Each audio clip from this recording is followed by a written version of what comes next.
ବାଲେଶ୍ୱର ଶୋଭାରାମପୁର ସ୍ଥିତ ବାଲେଶ୍ୱର ଉଚ୍ଚ ମାଧ୍ୟମିକ ବିଦ୍ୟାଳୟର ବାର୍ଷିକ ଉତ୍ସବ ଅନୁଷ୍ଠିତ ହୋଇଯାଇଛି। ବାଲେଶ୍ୱର ଉଚ୍ଚ ମାଧ୍ୟମିକ ବିଦ୍ୟାଳୟର ଅଧ୍ୟକ୍ଷ ଅନ୍ନଦା ପ୍ରସାଦ ଜେନା ଏଥିରେ ସଭାପତିତ୍ୱ କରିବା ସହିତ ବାର୍ଷିକ ବିବରଣୀ ଉପସ୍ଥାପନା କରିଥିଲେ। ସଦର ବିଧାୟକ ମାନସ କୁମାର ଦତ୍ତ ମୁଖ୍ୟ ଅତିଥି ଭାବେ ଯୋଗଦେଇ ଉତ୍ସବକୁ ଉଦ୍ଘାଟନ କରିବା ସହ ଅନୁଷ୍ଠାନର ଉତ୍ତରୋତ୍ତର ଉନ୍ନତି ସହ ଛାତ୍ରଛାତ୍ରୀଙ୍କର ଉଜ୍ଜଳ ଭବିଷ୍ୟତ କାମନା କରିଥିଲେ। ଖାଲି ପାଠପଢ଼ା नुहे केंद्र सरकारଙ୍କର ଜାତୀୟ ଶିକ୍ଷାନୀତି ମାଧ୍ୟମରେ ଅନୁସନ୍ଧାନମୂଳକ ପାଠ ପଢ଼ିବାକୁ ଉପସ୍ଥିତ ଛାତ୍ରଛାତ୍ରୀଙ୍କୁ ନିବେଦନ କରିଥିଲେ। ଏହି ବିଦ୍ୟାଳୟରେ ଏହି କଲେଜରୁ ପାଠ ପଢ଼ିକି ମହାବିଦ୍ୟାଳୟରୁ ପାଠ ପଢ଼ିକି ହେଇପାରେ କିଏ ତା ଜୀବନରେ ଡାକ୍ତର ହେବ କି ଇଞ୍ଜିନିୟରଟେ ହେବ କି କାହା ଜୀବନରେ ଭଲ ସରକାରୀ ଚାକିରିଟେ କରିବ। କିନ୍ତୁ ମୁଁ ଆପଣମାନଙ୍କୁ କହୁଛି ହେଇପାରେ ଆପଣଙ୍କ ଜୀବନରେ ଆପଣ ମାନେ ବହୁତ ବଡ଼ सोपान को चली जाई पारंती, किंतु समय अच्छी गोटे दिन आसीबो जो समय आप अनुभव करेंगे कि कॉलेज रो चारिकांत भीतर बीतेइथिबा समय आउ केबे फेरी के आसीबो। एटा होचे आपन जीवन रो श्रेष्ठ मुहूर्त। तो शिक्षा व्यवस्था कोठी थिला आ आज दिन रे कोठी अछि आपन माने ये समस्त मु तो भाबुची 2000 मसिया परे समस्त जन्म थिबो। तेणु 2000 मसिया बेले को भारत वर्ष शिक्षा व्यवस्था कौन थिला सेतेबेले प्रधानमंत्री नारा दउथले कि जय जवान जय किसान जय विज्ञान को नारा दउथले। सेतेबेले विज्ञान को शिक्षा व्यवस्था रे गोटे मानदंड दिया होतला, किंतु आज दिन रे केवल विज्ञान रे सीमित नहीं शिक्षा व्यवस्था। मु कथा कहिबार कारण होची कि आपण माने जेति की रुचि इंस्टाग्राम रे फेसबुक रे देखौचंती आज एठी बसिकी आपण मानकर एनुअल डे सरिला परे थरे गूगल करंतु नेशनल एजुकेशन पॉलिसी एनईपी 2020 कोन जातीय शिक्षा नीति विषय रे आपण माने टिके जानो। ये जातीय शिक्षा नीति कोन गोटे समय रे प्रधानमंत्री तोळे नारा देले जय जवान जय किसान जय विज्ञान। आज दिन नारा कोन आज दिन केवल विज्ञान रे सीमित नहीं, जय जवान जय किसान जय विज्ञान सहित जय अनुसंधान नारा दिया जाउछि। ये अनुसंधान कोन आपण माने जो पाठ पढुचंती सबु पाठ रे आपण माने रिसर्च मूलक पाठ पढिबे सेहि पय अनुसंधान को प्रायोरिटी करा जाउछि। एबे एबे कथा कहउतले आर्टिफिशियल इंटेलिजेंस कोन समस्त कहउचंती एआई आसी वाला एआई माने कोन एआई होछि मनुष्य द्वारा तैयारी हेतिबा आउ गोटे ब्रेन जोटा कि मनुष्य अनुपस्थिति रे सब जिनिस को तदारक करिवो।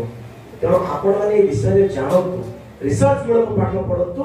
मु आपण मानकर उज्जवल भविष्य कामना करूछु। बालेश्वर पौरपालिकार अध्यक्षा सविता साहू, स्थानीय वार्ड काउंसिलर निरुपमा दास, समाजसेवी सीताकांत स्वाई, चित्तरंजन पंडा, शैलेंद्र प्रसाद दास, अवसरप्राप्त वायुसेना अधिकारी अशोक कुमार दास सम्मानित अतिथि भावे जोगदेई वक्तव्य प्रदान करथिले। पाठ पढ़ारे कठिन परिश्रम कले निश्चित सफलता मिलिबा सह बापा माँ एमिति कि निज विद्यालय पई गौरव आनिबो बोली कहिथिले। आगामी दिन रे ये बालेश्वर कॉलेज ये कॉलेज एटा आम कॉलेज जेहेतु आम एठिकार आदिवासी एटा आम अनुरोध करूची जे कि वर्तमान 5 लाख टका देइतंती एनो आगामी दिन रे तार कि से घर कि पूर्ण हो से दायित्व तंग दिया गला। एवं तत्क्षण संगे हमर चेयरमैन मैडम पोखरी दायित्व आपण को रहला से कहले ना ना टी एमएल फंड मुने हम एमएल फंड होवा कथा आपण के जहां ऊपर दायित्व नियंतु एवं आगामी दिन रे कॉलेज किंतु उन्नति हो से चिंता करू। समस्त कार्यक्रम में भाग नहीं आगामी दिन में ये कॉलेज किंतु उन्नति करिवो। अगर पिला मान को मोर अनुरोध ये पाठशाला पढ़ भल रिजल्ट है यदि 100 रु 99% ए विशेष कर 90 ऊपर परसेंट रखिबे ये पिलांकर गोटे बोर्ड रे ता फोटो सह मरा ये जो +2 ये सबटु खतरनाक समय भविष्य आउ ज्ञान ये आहार मस्तिष्क एटा होची डेंजर बफर जोन जे +2 टा को फिक्शन कैरियर कर देला तार भविष्य सुधरी गला।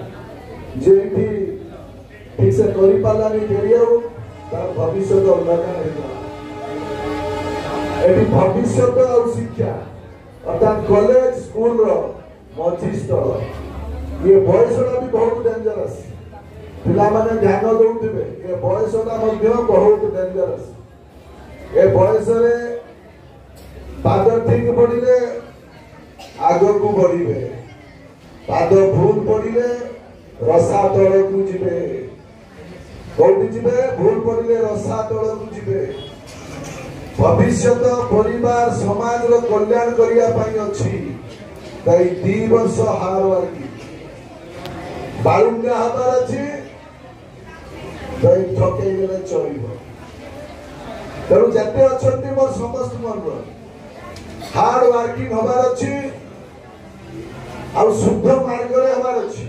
शिक्षा विभागर अध्यापक रत्नाकर महापात्र मंचहान सह अतिथिको परिचय प्रदान करथिले। परे पुरस्कार वितरण उत्सव अनुष्ठित होइतिला। क्विज तर्क नाच गीत क्रीड़ा इत्यादि रे कृतित्व हासिल करथिबा छात्र छात्री को सर्टिफिकेट सह कप अतिथिको द्वारा प्रदान करा जैतिला। इंग्रेजी विभागर वरिष्ठ अध्यापक ब्रजकिशोर मल्लिक शेषरे समस्त को धन्यवाद देइतिले। परे छात्र छात्री द्वारा नाटक मंचस्थ होइतिला। एही अवसर में द्वितीय वर्षर छात्र छात्री को विदायकालीन संबर्धना प्रदान करा जैतिला। समाज विज्ञान विभागर अध्यापिका डॉक्टर वंदना बारिक, इतिहास विभागर अध्यापक घनश्याम गिरी, राजकिशोर भोई, ओडिया विभागर अध्यापिका बनिता मिश्र समेत समस्त अध्यापक अध्यापिका और कर्मचारी माने एही कार्यक्रम को परिचालना करथिले।